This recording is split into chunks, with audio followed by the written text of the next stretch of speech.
Olá, pessoal do sexto ano, tudo bem com vocês? Vamos dar continuidade às nossas aulas.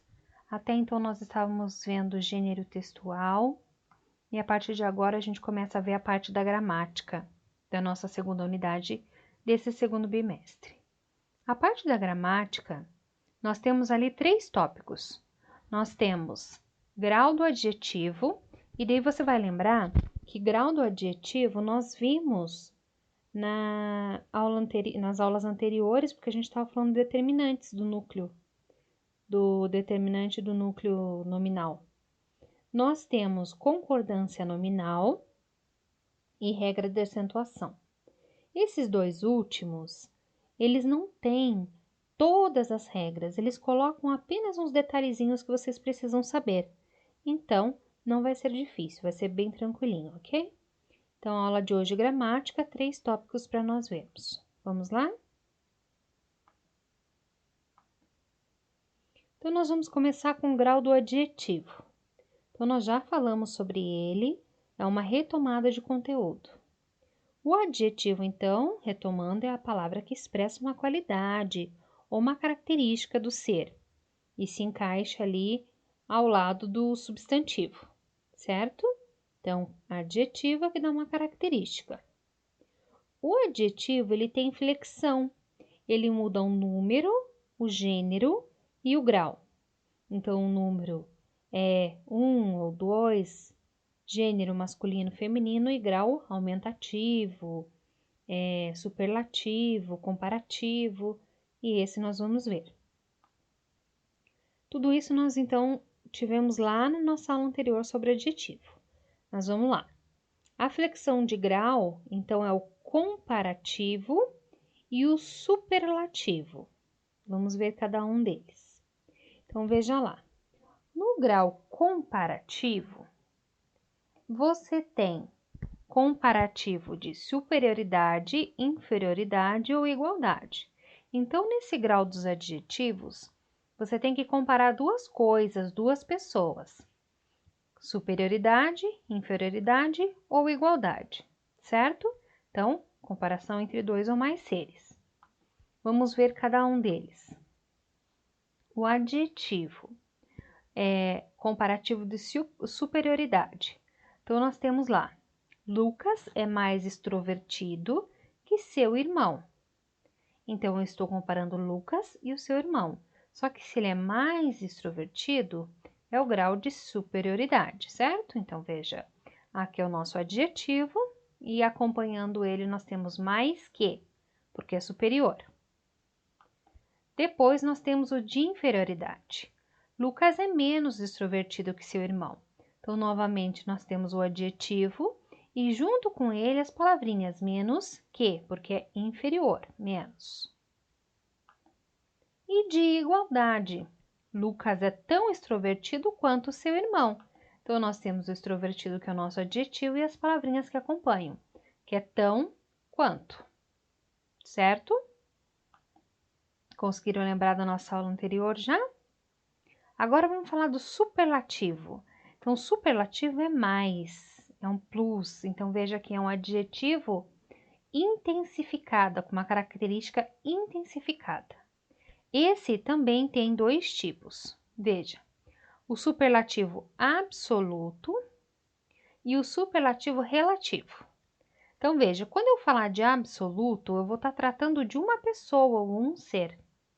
E quando eu estiver usando o superlativo relativo, eu vou estar comparando tanto que tem de superioridade e de inferioridade. Agora, aqui no absoluto, eu vou falar de uma pessoa só, mas ele se divide em sintético e analítico. O que é isso? Um deles você tem uma palavrinha que acompanha e outro você acrescenta o íssimo, por exemplo, na palavrinha. Vamos ver os exemplos para lembrar?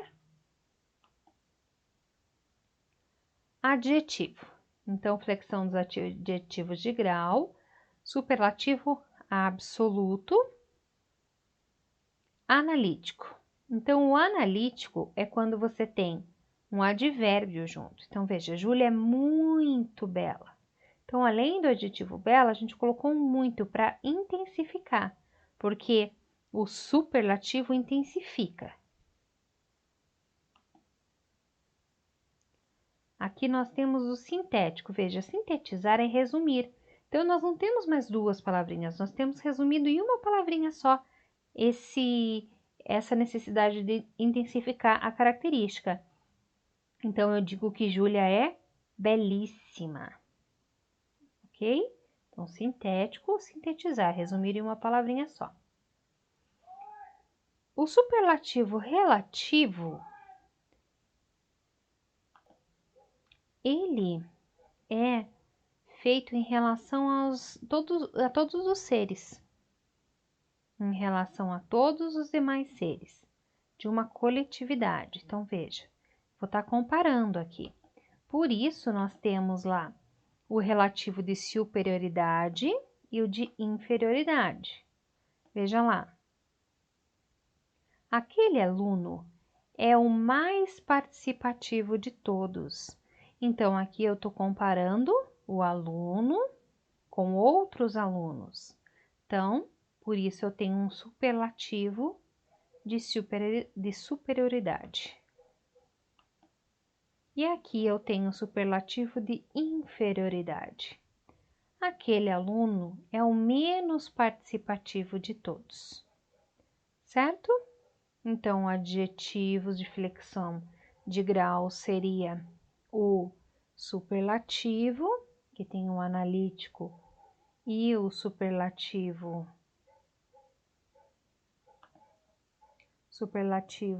analítico e sintético da família do absoluto, quando eu estou falando de uma pessoa só, e o superlativo relativo quando eu estou comparando as pessoas, ok? Além desse daqui, eu tenho também o meu comparativo, que seria de igualdade, superioridade ou inferioridade, certo? Então, retomada essa parte do adjetivo, nós vamos para a nossa próxima parte, que é a concordância nominal. O que é a concordância nominal? É a relação entre os substantivos e os determinantes. Isso é fácil. Se eu falo o menino é bonito, o, que é o meu determinante de menino, tem que ser masculino singular, igual menino, que é o meu substantivo. Ou eu falo lá, a menina é bonita. Então, o a tem que ser, é o meu determinante, ele tem que concordar com menina, que é feminino, e tem que concordar com singular, certo? Então, a regra geral diz que o artigo, numeral e o adjetivo, que são os nossos determinantes, eles devem concordar com o substantivo a que se refere em gênero e número, certo? Essa regra é básica. Todo mundo sabe e faz automaticamente a concordância dos seus determinantes com os substantivos que eles se referem. Ninguém vai falar a menino, porque todo mundo já faz automaticamente. Só que tem várias regrinhas no português que tem mais algumas para serem explicadas. Então, nós temos aqui na concordância nominal o seguinte caso. O exemplo lá básico, seus lábios eram lindos. Então, veja, lindos concorda com lábios, masculino plural. Agora, pense se eu tiver dois substantivos, bolsas e sapato. Veja, bolsas é feminino plural e sapato é masculino. E agora, qual que eu tenho que usar? Novos, novo, nova ou novas. Então, a regra é a seguinte. No português, ele sempre generaliza para o masculino plural. Então, masculino plural é sempre a forma certa. Mas tem mais uma que você pode usar, que é concordar com quem está mais perto, que é sapato. Então, ficaria como? Comprei bolsas e sapato novos ou comprei bolsas e sapato novo. Mas, prof, se eu falar novo, vai parecer que eu estou falando só de sapato. Realmente, acontece isso mesmo, de parecer que você está falando de apenas um deles, mas não está errada. Gramaticalmente, essa frase está certinha, tá bom? Então, é isso que ele quer que você veja, que se você tem substantivos de gênero ou números diferentes, você concorda no masculino plural ou concorda com quem está mais perto. Veja aqui uns exemplos. Mais de um vocábulo ali determinante.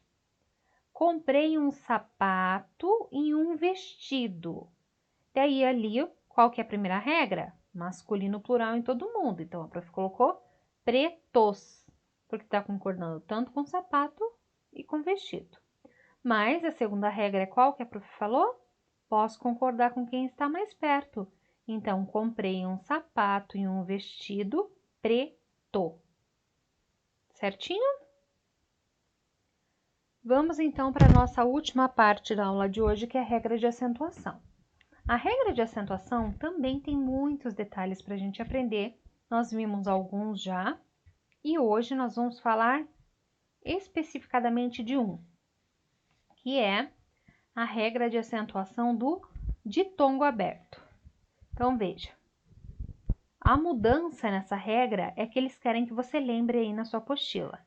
Então, veja aqui uma mulherzinha. Mocreia! Como você é tosca, não se usa mais acento em ditongo aberto ei em paroxítonas. Então, veja. Ei e oi não tem mais acento se a palavra for paroxítona. Ideia, por exemplo. Então, eles querem que você lembre isso, apenas isso na apostila, tá? Mas, para a gente lembrar lá, revisando os conceitos, o que que é, porque às vezes você esqueceu o que que é ditongo, certo? Então, ditongos são construídos por vogais abertas ou fechadas. O que que é aberto ou fechada, prof? É o timbre, é o barulhinho ali que você faz, é a posição da sua língua na hora que você vai falar. Então, você tem que treinar aí. Com a língua na posição baixa, você vai falar o é. Veja que toda a língua fica embaixo. Com o timbre fechado, a língua ela fica elevada, igual quando você fala vou. Veja que lá no fundo, próximo da garganta, sobe um pouquinho. E também sobe a língua um pouquinho para o céu da boca. Nas reduzidas, seria timbre aberto, fechado, quando você quase anula uma.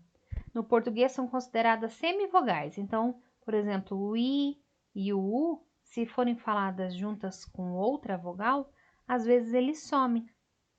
Vamos ver como é que fica?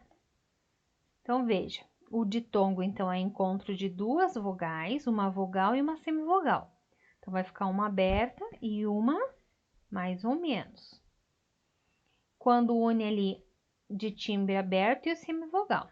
Então, veja lá. Céu, céu. O U quase some. Você tem duas vogais, ó. E o E, ele é aberto. Veja que a língua ficou lá embaixo. Céu, ideia, pai, rói, pátria e etc. Mas o que ele quer que você saiba, então, é que de acordo com o novo acordo ortográfico, não se usa mais o acento dos ditongos abertos ei e oi, das palavras paroxítonas só, tá bom? Palavras que têm acento tônico na penúltima sílaba. Vamos ver lá? Antes a gente falava, por exemplo, alcaloide, a gente nem falava essa palavra, né? Vamos ver a outra aqui, a prof colocou alguns exemplos. Alcateia, agora a gente não põe mais acento na alcateia. Androide, veja, androide, oxítona, paroxítona, proparoxítona. Apoia, o que ele disse lá pra gente? Que nas paroxítonas não usam mais. Vamos retomar lá? Apoio, apoio. Oxítona, paroxítona, ótimo. Então, agora, você não vai colocar o acento. Todas elas aqui, então, seguem essa mesma regra. Asteroide, boia, colmeia, ok? Então, essas palavras não são mais acentuadas. Mas atenção, essa regra é só para as paroxítonas que a prof estava falando para vocês. Então, continuam acentuadas as palavras papéis, herói, heróico, dói, entre outras palavrinhas lá. Ok? Certinho? Vamos fazer atividades, então, lá na apostila. Ainda é o restante das atividades de interpretação de texto, porque na próxima aula a prof vai passar uma atividade para vocês, na próxima quinta-feira, sobre interpretação de texto. Então, a gente vai fazer mais um pouquinho de interpretação de texto e semana que vem a gente faz exercícios de gramática. Combinado? Beijo carinhoso da Prof. Tati e tchau, tchau!